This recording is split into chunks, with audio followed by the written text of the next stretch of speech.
जय श्री राम दोस्तों, मैं केशवर पाल आज फिर एक नई वीडियो के साथ आपके सेवा में हाजिर हुआ हूँ। दोस्तों, आज से मैं इस रविदास रामायण पे एक सीरीज ला रहा हूँ। भाग 1, भाग 2, भाग 3, भाग 4 इत्यादि जितना भी बनेगा। इसमें संत कबीर और संत रविदास जी के बीच जो है ज्ञान चर्चा हुआ है। ईश्वर संबंधित, जगत संबंधित, जीव संबंधित, पाप पुण्य कर्म सबके संबंधित इसमें ज्ञान चर्चा हुआ है। तो हम चाहते हैं कि आपके सामने इस विषय को रखा जाए और देखा जाए कि इसमें दोनों संतों के बीच में क्या वार्ता हुई है, कैसा ज्ञान चर्चा हुआ है। ठीक है, तो आइए चलिए फटाफट वीडियो को बनाते हैं और आपको दिखाते हैं। दोस्तों, यह श्री रविदास रामायण है, रूपेश प्रकाशन द्वारा प्रकाशित है। आज ये भाग पहला है। तो दोस्तों, यहाँ पे जब गुरु रविदास का चारों ओर चर्चा फैल जाता है तो कबीरदास जी मुल्तानपुरी में रहते हैं। जब उनको ये बात पता चलती है कि नहीं, रविदास नाम के कोई भक्त हैं, कोई ज्ञानी है, तो वो सोचते हैं कि चलो उनसे ज्ञान चर्चा किया जाए, उनका थोड़ा मान घटाया जाए। तो मुल्तानपुरी से काशीपुरी में गुरु रविदास के पास आ जाते हैं ज्ञान चर्चा करने के लिए। अब यहाँ से ज्ञान चर्चा शुरू हो रहा है। दोस्तों, यह पृष्ठ संख्या इसका 97 है रविदास रामायण का। श्री रविदास और कबीरदास जी की ज्ञान चर्चा, यहाँ से ज्ञान चर्चा शुरू हो रहा है। संत कबीर मुख बोले बानी, धन्य भक्त रविदास सुर ज्ञानी। तुम्हारे दर्शन हमने कीने, जानो कोट कर्म फल लीने। श्री रविदास भक्त की कबीरदास के साथ ज्ञान गोष्ठी हुई और संत कबीर ने कहा कि धन्य है भक्त रविदास, तुमको आज हमने देखा। ऐसा मालूम हो रहा है कि हमने करोड़ों अच्छे कर्मों का फल प्राप्त कर लिया है। आगे, संत दर्श जानो तीर्थ नहाया, नशे मैल निर्मल हुई काया। संत मिले बहुविध सुख पावे, जन्म जन्म के पाप नसावे। जो संतों का दर्शन कर लेता है वह तीर्थों में स्नान करने जैसा होता है। मेरे मन की सभी मैल दूर हो गई और मेरी काया भी निर्मल हो गई। संतों का समागम सर्व सुखदायी होता है, उससे जन्म जन्मांतर के सभी पाप धुल जाते हैं। ये कौन कह रहे हैं? कबीरदास जी कह रहे हैं गुरु रविदास से। मैंने दर्श आपका कीना, पुलक शरीर अति सुख चीना। हमने सुना तुम्हें गुणवाना, उत्तम कोई धर्म सुनाना। मैंने आपके दर्शन से बहुत ही सुख अनुभूति की। हमने आपकी बहुत प्रशंसा सुनी है कि आप बहुत बड़े ज्ञानी और गुण वाले हैं। हमको कोई उत्तम धर्म वार्ता सुनाइए। ज्ञान करो कुछ अर्थ सुनाओ, मुझ अविज्ञ का भर्म मिटाओ। कैसे उत्पन्न भया संसारा, इसका कौन बनावन हारा। किस विध हो यह देह संयोगा, जीव आत्मा का कितना भोगा। दोस्तों, अब यहाँ से कबीरदास जी के प्रश्न शुरू हो गए हैं रविदास गुरु से। पहला प्रश्न करते हैं। कबीरदास जी ने कहा कि रविदास जी, तत्व ज्ञान के बारे में आप मुझे कुछ बतलाइए और मुझ अज्ञानी का संदेह दूर कीजिए। इस संसार की उत्पत्ति कैसे हुई और इसको बनाने वाला कौन है। इस शरीर की प्राप्ति कैसे होती है और जीवात्मा कितनी दिन भोगती है। अब आगे देखिए, कितने प्रकार काया भई, कौन जगत का मूल, किन तत्वों के मेल से बना दें स्थूल। कबीरदास जी ने रविदास जी से पूछा कि शरीर कितने प्रकार की होती है, संसार का मूल क्या है, किन तत्वों से मिलकर स्थूल शरीर का निर्माण हुआ है। आगे क्या पूछते हैं। सुनकर वचन कहत रविदासा, सुनो कबीरा बाणी भाषा। कारण तीन भया संसारा, ईश्वर एक बनावन हारा। कबीरदास जी की बात सुनकर रविदास ने कहा कि हे कबीर सुनो, इस संसार में प्रकट होने के 3 कारण है, निमित्त, उपादान और साधारण।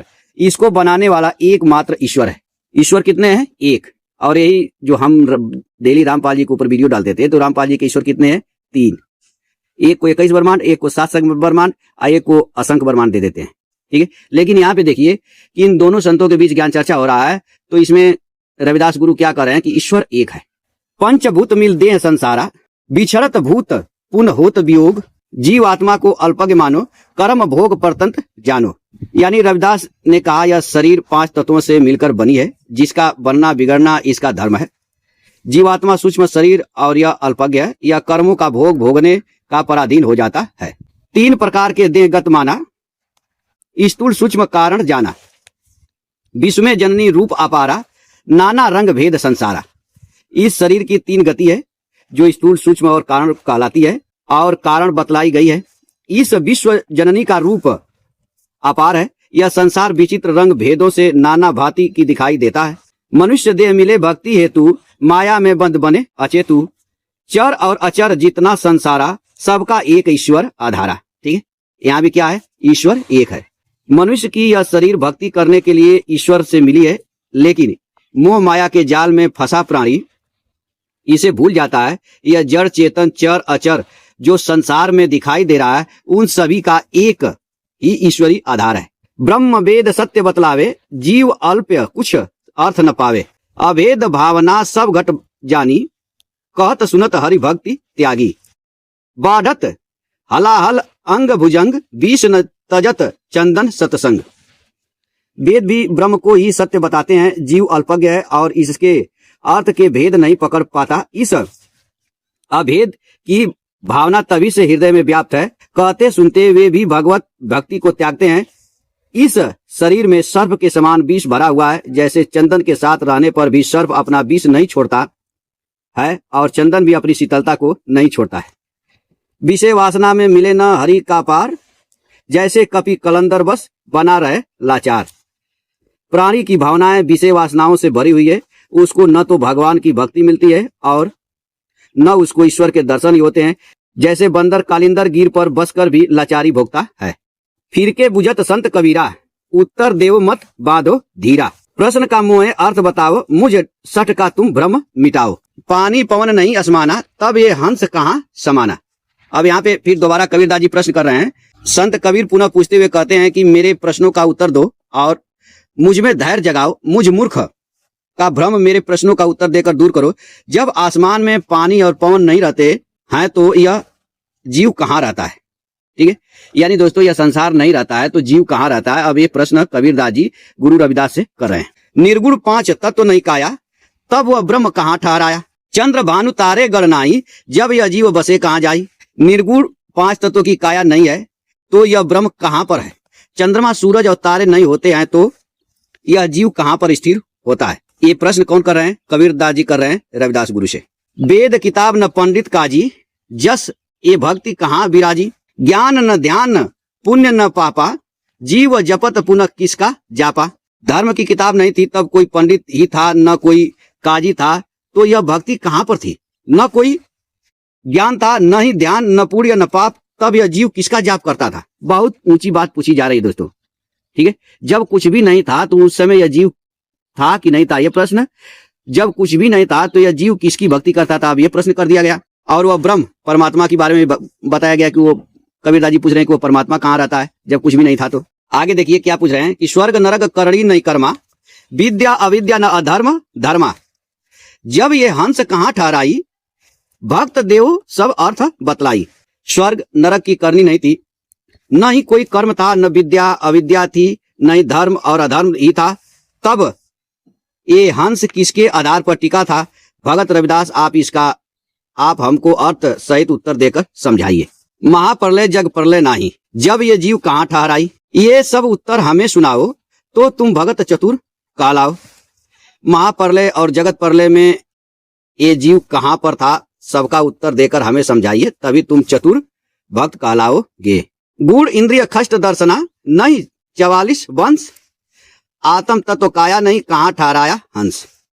गुण इंद्रिय खष्ट दर्शन 44 वंश नहीं थे तो ये आत्म तत्व रूपी काया नहीं था, तो ये जीव कहाँ पर ठहराया था।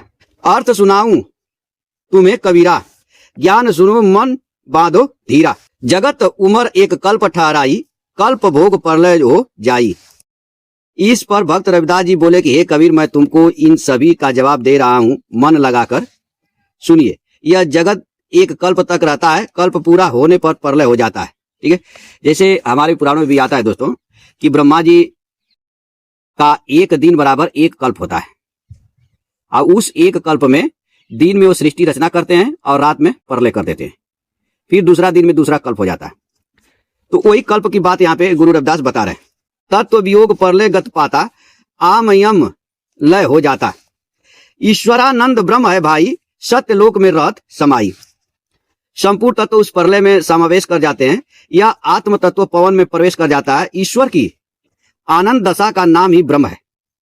ब्रह्मानंद उसी को कहा गया है, ये सिर्फ सत्य लोक में ही स्थित रहता है।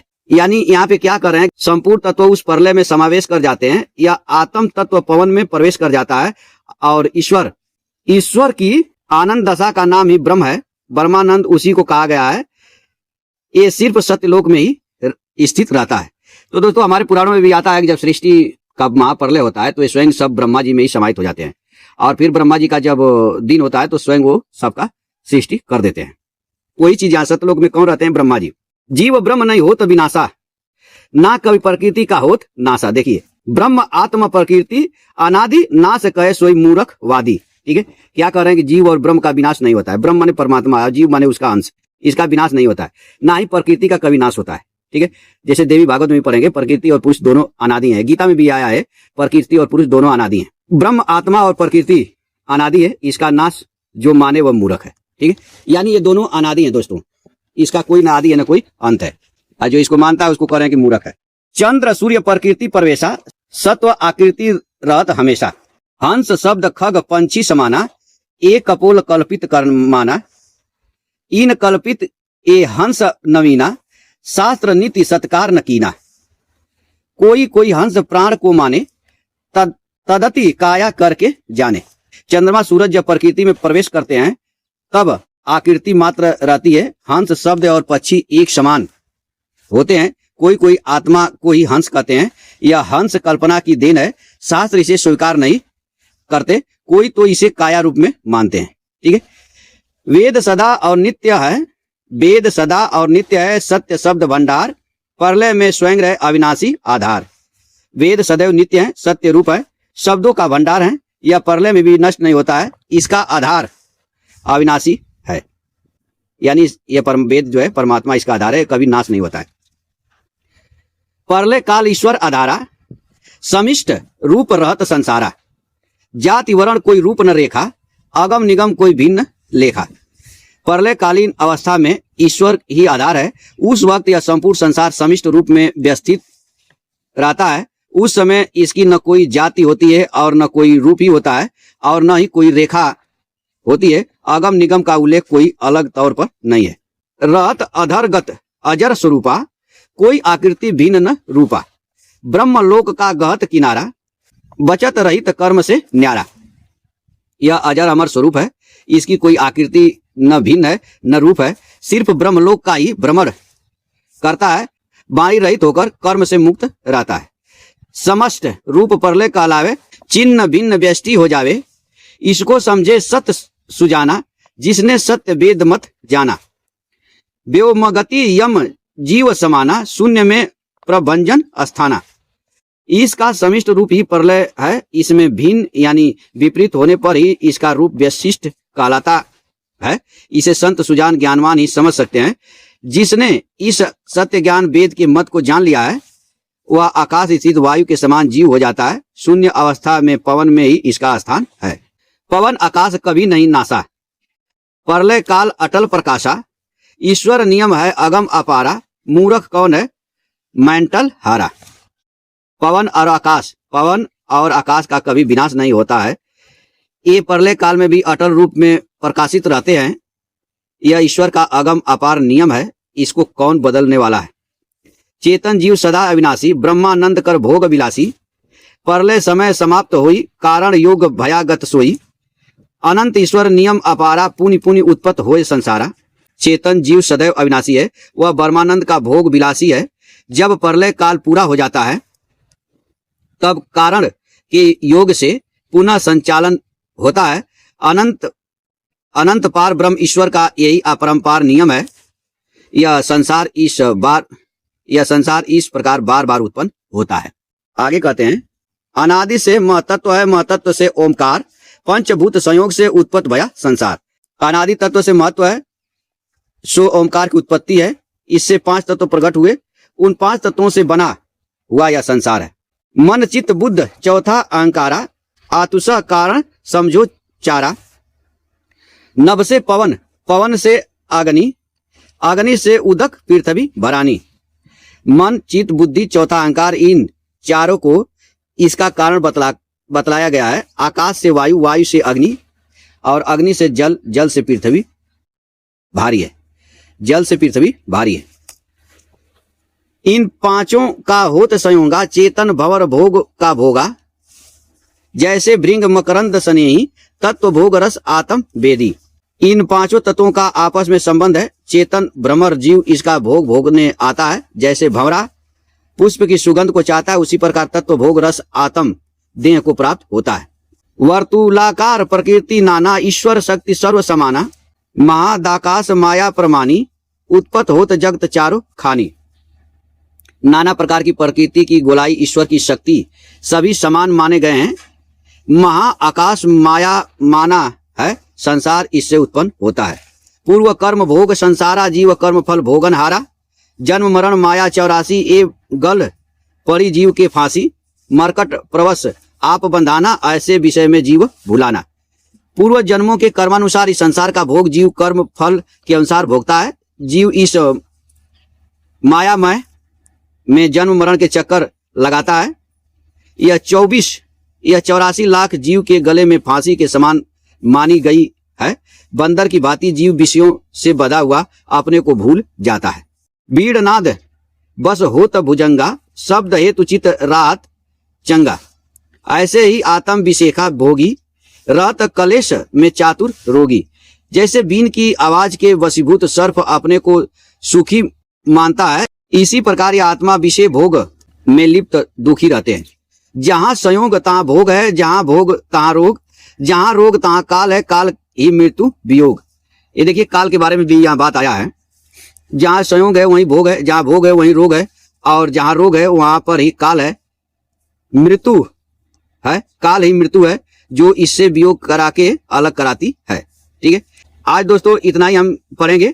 अगले पार्ट में हम इसके आगे जाएंगे। यहाँ से फिर कबीरदास जी बोलना चालू कर रहे हैं, तो हम अगले बारी में इसको लेंगे। ठीक है, तो दोस्तों आज की ये रविदास गुरु और कबीरदास जी के बीच जो ज्ञान चर्चा है, इसका पहला भाग आज यहीं पे विश्राम लिया जाता है। अगली वीडियो में इसका दूसरा भाग चालू किया जाएगा। ठीक है, तो आज के लिए इतना ही, फिर मिलेंगे नेक्स्ट वीडियो में। तब तक के लिए जय सीताराम।